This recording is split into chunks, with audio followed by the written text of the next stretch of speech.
Last summer, we told you about the plight of farmers in South Africa. Hundreds of them have been killed in recent years, some after suffering horrific torture. Instead of protecting the farmers, the government of South Africa has worked to change its country's laws in order to seize their land without compensation. Skin color is a central motivation here. Nobody denies that. Let's be clear about what's happening. This is racist violence, as brutal and horrifying and indefensible as anything that happened under apartheid.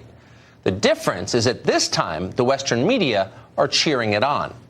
Bloomberg has published articles suggesting that race-based land seizures will somehow supercharge the South African economy, when, of course, the opposite is true. Zimbabwe tried that and became the poorest country in the world. But whatever. Nobody in American journalism wants to hear about it. Last year, the New York Times called this show immoral for even suggesting that farm murders might be a problem. But there's one problem for the Times. Their own interview subjects are getting murdered. Just this past March, the Times profiled a South African farmer called Stephen Smith.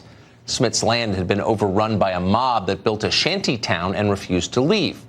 Smith told the newspaper that he'd received death threats, including a threat to, quote, burn him alive. He said he'd been intimidated into selling his land to local government officials. The article featured quotes from political activists openly attacking Smith on the basis of his skin color. Despite that, the Times once again concluded that it's, quote, false to say that farm murders are a real problem. Well, yesterday, 4 men broke into Smith's home while he was having dinner with his family. They shot him dead, and then they left. His was the second farm murder in the Western Cape province in the last month. According to the New York Times, they deserved it.